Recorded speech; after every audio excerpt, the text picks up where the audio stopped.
जय भोलेनाथ। आज सोमवती अमावस्या है। फाल्गुन महीने के कृष्ण पक्ष की अमावस्या इस बार सोमवार के दिन पड़ रही है, जिस कारण से इस अमावस्या को सोमवती अमावस्या के नाम से जाना जाता है। सोमवती अमावस्या का हमारे धर्म में बहुत विशेष महत्व है। इस दिन सुहागिन महिलाएं अपने सुहाग की लंबी आयु की कामना से और अपने पितरों की कृपा पाने के लिए उपवास रखती हैं और व्रत की कथा भी पढ़ती और सुनती हैं। आज की इस वीडियो में आप सुनने वाले हैं सोमवती अमावस्या की कथा। और अगर आप जानना चाहते हो कि आज के दिन किस शुभ मुहूर्त में पिंडदान, श्राद्ध, तर्पण आदि किया जाता है, तो उसकी अलग से वीडियो हमारे चैनल पर अपलोडेड है, आप जरूर देख लीजिएगा। कुछ लोगों ने कहा था कि सोमवती अमावस्या के उद्यापन विधि के बारे में भी बताइएगा, तो आपको हमारी वीडियो में इसकी जानकारी भी मिल जाएगी। आज पहले सुन लीजिए कथा। सोमवती अमावस्या की कथा सुनने मात्र से भी अपार पुण्य की प्राप्ति होती है। यदि किसी कारण से इस दिन आप उपवास ना रख पाएं, तो कुछ नियमों का पालन करके आपको व्रत की कथा पढ़नी और सुननी चाहिए। पीपल के वृक्ष की पूजा करनी चाहिए और आसपास किसी शिव मंदिर में या पवित्र वृक्ष के नीचे दीपदान करना चाहिए। क्या करना चाहिए और क्या नहीं करना चाहिए और किस प्रकार से आज के दिन पूजा की जाती है, उपवास रखा जाता है, ये इस कथा के बाद में आपको इस वीडियो के लास्ट में सुनने को मिलेगा। अब पहले सुन लीजिए सोमवती अमावस्या की कथा।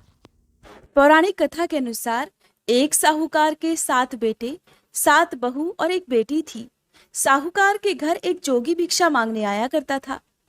जोगी को जब साहूकार की बहू भिक्षा देती तो वह ले लेता, लेकिन जब साहूकार की बेटी भिक्षा देती तब वह भिक्षा नहीं लेता और कहता कि बेटी सुहागन तो है, पर इसके बाद में दुहाग लिखा है। ये बात सुनकर बेटी को चिंता होने लगी। चिंता के मारे उसका शरीर कमजोर होने लगा। उसे कमजोर होता देखकर एक दिन उसकी माँ ने पूछा कि बेटी, क्या बात है, तुम इन दिनों बड़ी कमजोर दिखाई देती हो। तब बेटी ने माँ को बताया कि माँ, एक जोगी भिक्षा मांगने आता है जो कहता है कि बेटी है तो सुहागन, लेकिन इसके नसीब में दुहाग लिखा है। ये बात सुनकर उसकी माँ ने कहा कि अच्छा, तुम परेशान मत हो, मैं कल सुनूंगी। अगले दिन जब जोगी भिक्षा लेने आया तो उसकी माँ दरवाजे के पीछे छुपकर बैठ गई। जब बेटी भिक्षा देने लगी तो जोगी ने फिर से वही बात बोली। जोगी की बात सुनते ही दरवाजे के पीछे छुपी माँ बाहर निकल आई और बोली, जोगी महाराज, एक तो हम तुम्हें भिक्षा देते हैं और ऊपर से तुम हमें गालियां देते हो। तब जोगी बोला कि मैं गालियां नहीं देता, जो सच है वही बोलता हूँ, जो तुम्हारी लड़की के भाग में लिखा है वही कहता हूँ। माँ ने जोगी से कहा कि तुम्हें ये पता है कि इसके भाग्य में दुहाग लिखा है। जब तुम्हें ये पता है तो फिर ये भी बता दो कि इसका दुहाग भला दूर कैसे होगा। तब जोगी कहने लगा कि 7 समुंदर पार एक धोबन रहती है जो अमावस्या का व्रत रखती है। अगर वह आकर अपना फल दे दे तो इसका निवारण हो सकता है, नहीं तो विवाह होते ही इसके पति को सांप डस लेगा। जोगी की बात सुनकर माँ बहुत परेशान हुई और रोने लगी और तब वह उस धोबन की तलाश में जाने लगी। चलते चलते रास्ते में तेज धूप पड़ने लगी तो साहूकारनी एक पीपल के पेड़ की छांव में बैठ गई। उस पीपल के पेड़ में एक गरुड़ पक्षी का घोंसला था, जिसमें गरुड़ का छोटा बच्चा था।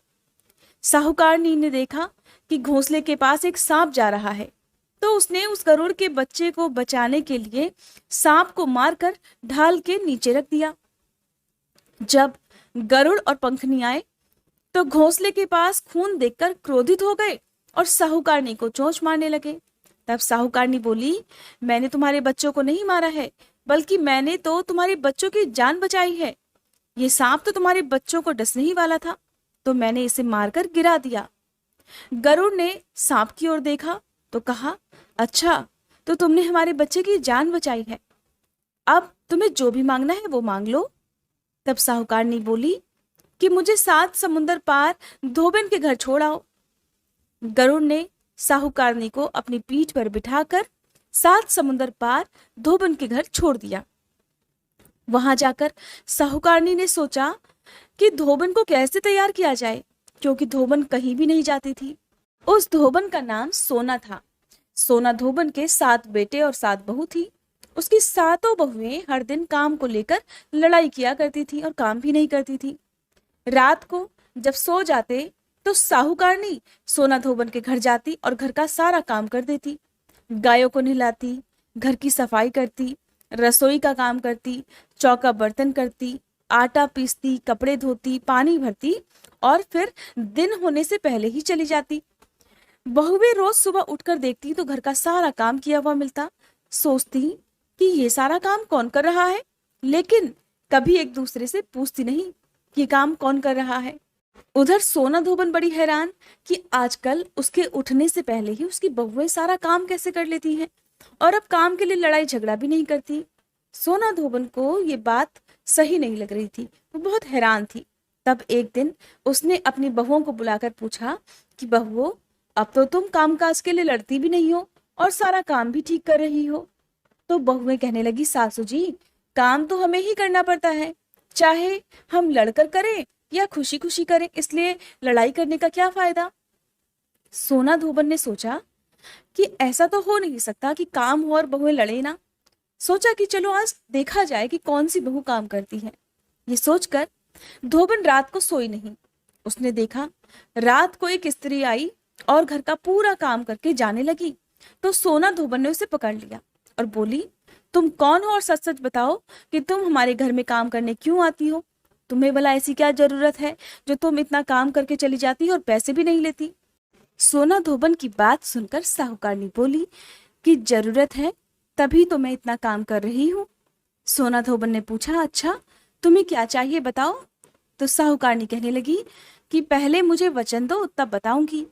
सोना धोबन ने वचन देकर कहा कि चलो वचन देती हूँ, अब बताओ। साहूकारनी बोली, बहन, एक जोगी महाराज आए थे। उन्होंने कहा कि मेरी बेटी के भाग में दुहाग लिखा हुआ है, अगर आप अमावस्या का व्रत रखकर उसका पुण्य मेरी बेटी को दान कर देंगी तो उसका सुहाग अचल हो जाएगा और उसका दुहाग भी मिट जाएगा। उन दिनों सोना धोबन का पति भी बहुत बीमार था। सोना धोबन ने अपने बेटे बहू से कहा कि मैं तो साहूकारनी के साथ जा रही हूँ, अगर पीछे से तुम्हारे पिताजी को कुछ हो जाए तो तेल घी के कूपे में डालकर छोड़ देना। फिर दोनों साहूकारनी के घर चलने लगी। साहूकारनी की बेटी का ब्याह होने लगा। दूल्हा फेरों में बैठ गया। सोना धोबन दूल्हे के घुटने के पास कच्चा करवा रखवाकर बैठ गई। उसमें दूध डाला और तात का तार लेकर बैठ गई। थोड़ी देर बाद सांप दूल्हे को डसने के लिए आया तो सोना धोबन ने करवा आगे रखा और तार से बांध दिया, लेकिन दूल्हा डर के मारे मर गया। तब सोना धोबन ने टीके में से रोली निकाली, मांग में से सिंदूर निकाला और आंख में से काजल निकालकर मेहंदी निकालकर छोटी अंगुली से छींटे मारे और कहने लगी, आज तक मैंने जितनी भी अमावस्या के व्रत रखे हैं उन सब का फल साहूकार की बेटी को लग जाए। आगे मैं जो भी अमावस्या का व्रत रखूं वो मेरे बेटे को लगे और दूसरा मेरे पति को लगे। इतना कहते ही दूल्हा जिंदा हो गया और सभी सोना धोबन की और अमावस माता की जय जयकार बोलने लगे। सोना धोबन जब वापस जाने लगी तो साहूकारनी बोली कि तुमने मेरे जवाई को नया जीवन दान दिया है बहन, इसलिए तुम भी कुछ मांगो। तो वह बोली कि मुझे कुछ नहीं चाहिए, सिर्फ एक हांडी दे दो। तो वह हांडी लेकर चलने लगी। रास्ते में चलते चलते अमावस्या का दिन आया तो हांडी को 108 परिक्रमा लगाकर पीपल के पेड़ के नीचे गाड़ कर वो घर आ गई। घर आकर देखा तो उसका पति मरा हुआ तेल और घी के कूपे में पड़ा हुआ है। तब उसने टीका में से रोली निकाली, मांग में से सिंदूर निकाला, कोया में से काजल निकाला और मेहंदी निकालकर चिटकी अंगुली से छींटे दे दिए और कहने लगी, मैंने रास्ते में पड़ने वाली अमावस्या का व्रत अगर सच्चे मन से किया हो तो उसका फल मेरे पति को लग जाए। ऐसा कहते ही उसका पति उठकर बैठ गया। तब तो हर तरफ सोना धोबन की जय जयकार होने लगी। साथ ही सबने मिलकर अमावस माता की जय बोली और उसके बाद से सोना धोबन की बहुओं ने भी अमावस्या का व्रत रखना प्रारंभ कर दिया। इस तरह से यदि कोई भी सुहागिन महिला अपने सुहाग की लंबी आयु की कामना से उपवास रखती है, पितरों के निमित्त दान तर्पण करती हैं या फिर व्रत की कथा पढ़ती और सुनती हैं तो उससे पति के ऊपर आने वाला हर संकट दूर हो जाता है।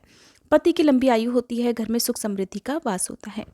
अब जान लीजिए कि इस दिन क्या करना चाहिए, क्या नहीं करना चाहिए। तो अमावस्या के दिन आपको कुछ बातों का ज़रूर ध्यान रखना चाहिए, चाहे आप उपवास रख भी रहे हों या ना भी रख रहे हों, क्योंकि कुछ काम ऐसे हमारे धर्म में बताए गए हैं, यदि हम गलती से या जानकारी के अभाव में इस दिन कर लेते हैं तो उसका बड़ा भारी दोष लगता है।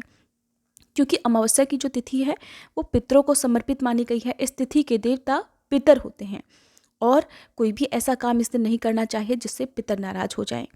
आज के दिन लहसुन प्याज का, किसी भी तरह के शुद्ध भोजन का, मांसाहार का सेवन नहीं करना चाहिए। स्पेशली नाखून, बाल इत्यादि नहीं काटने चाहिए। और आज के दिन यदि कोई भी याचक, कोई भी ज़रूरतमंद आपके द्वार पर आता है तो उसे खाली हाथ नहीं लौटाना चाहिए। कुछ भी आपकी सामर्थ्य हो उसके अनुसार जो कुछ भी आप दे सकते हो वो आप दें। और इस दिन जो लोग व्रत रखते हैं उन्हें सुबह से व्रत प्रारंभ करना चाहिए। ये व्रत शाम को समाप्त हो जाता है। सुबह से व्रत प्रारंभ करने से पहले आपको व्रत रखने का संकल्प लेना होता है। तो घर की साफ सफाई करके, स्नान करके आपको भगवान शिव और माँ पार्वती जी की पूजा इस दिन करनी होती है। अपने सभी कुल देवी देवताओं की पूजा करनी चाहिए, उनका ध्यान करना चाहिए और हाथ में जल या पुष्प लेकर अमावस्या का व्रत रखने का संकल्प लेना चाहिए। धूप दीप जलाकर फिर व्रत की कथा पढ़ी और सुनी जाती है। शिव चालीसा का पाठ किया जाता है और इसके बाद आरती करके भोग में आप फलों का, मिठाइयों का, पंचामृत का भोग आप भगवान को अर्पित कर सकते हैं। और इस दिन सूर्य देवता को जल जरूर अर्पित करना चाहिए। यदि हो सके तो सूर्योदय से पहले उठकर आपको सुबह की पूजा कर लेनी चाहिए। उगते सूरज को जल अर्पित करना चाहिए। जल के लोटे में आप शक्कर या गुड़ जरूर डालें और काले तिल डालकर सूर्य देवता को अर्घ दिया जाता है। 1 लोटा जल अपने पितरों के नाम से अर्पित करें। अपने घर के मुख्य द्वार पर पानी जरूर छिड़कें, जरूर साफ रखें मुख्य द्वार। और यदि हो सके तो आम या अशोक के पत्तों का तोरण अपने घर के मुख्य द्वार पर बांधना चाहिए।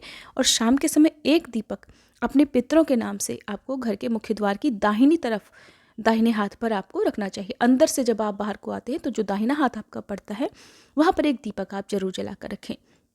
दीपक जलाने से पहले उस जगह पर थोड़े से काले तिल रखें, उसके ऊपर आपको फिर दीपक रखना चाहिए। कभी भी आप अमावस्या का व्रत रखते हैं तो आपको उस व्रत से जुड़ी हुई जानकारी जरूर पता होनी चाहिए, ताकि कोई भी ऐसी गलती आप ना करें जिससे व्रत आपका खंडित हो जाए। और पूरे दिन उपवास रखा जाता है। इस दिन उपवास रखने वाले भक्त यदि हो सके तो केवल फलाहार करें या कोई मीठा भोजन ही आप ग्रहण करें। इस दिन खीर का सेवन आप कर सकते हैं। खीर का भोग शाम के समय लगाकर उसी को प्रसाद रूप में आप ग्रहण करके अपना उपवास खोल सकते हैं। शाम के समय और सुबह के समय पीपल के वृक्ष की पूजा करनी चाहिए। गौ माता को हरा चारा खिलाना चाहिए। इस दिन पितरों के नाम से आप कोई भी पवित्र पौधा अपने घर पर लगा सकते हैं। कोई भी पवित्र पौधा सार्वजनिक जगह पर, नदी किनारे आप लगा सकते हैं, जैसे कि पीपल का या फिर बरगद का। इन सब में से जो भी आपको, जैसे हमारे धर्म में बताए गए हैं, वट वृक्ष, पीपल का, शमी का या फिर बेल वृक्ष आदि आप पितरों के नाम से लगा सकते हैं। और उनकी देखभाल तब तक करें जब तक कि वो बड़े ना हो जाएं। आपको क्या ध्यान रखना है, जो भी व्रती होते हैं उन्हें आज के दिन किसी दूसरे के घर का जल या फिर कोई भी फलाहार ग्रहण नहीं करना चाहिए। दूसरे के घर से आया हुआ, चाहे वो प्रसाद व्रत में खाने लायक ही क्यों ना हो, वो भी आपको ग्रहण नहीं करना चाहिए। इस दिन शाम को सूर्यास्त के बाद किसी तरह का दान देने से बचना चाहिए। जो कुछ भी आप दान की सामग्री देते हैं उसमें आपको राहु काल के समय का ध्यान रखना है, जिसके बारे में हमारी चैनल पर पहले से अपलोडेड वीडियो में आपको बताया गया है। आप उस वीडियो को जरूर से देख लीजिएगा। तो जब दिन भर आप उपवास रखते हैं तो इस दिन कुछ ना कुछ दान भी करना चाहिए। दान देने वाली वस्तुओं में यदि आप इस दिन काले तिलों का, वस्त्र का, मौसम के अनुसार वस्त्रों का दान कर सकते हैं। गुड़, घी, दूध से बनी वस्तुओं का दान कर सकते हैं। ज़्यादा कुछ ना हो तो आप नमक का दान करें। दक्षिणा आप दान में दे सकते हैं। कम से कम आप इतना कुछ दान में दें कि सामने वाले की थोड़ी सी ज़रूरत पूरी हो जाए।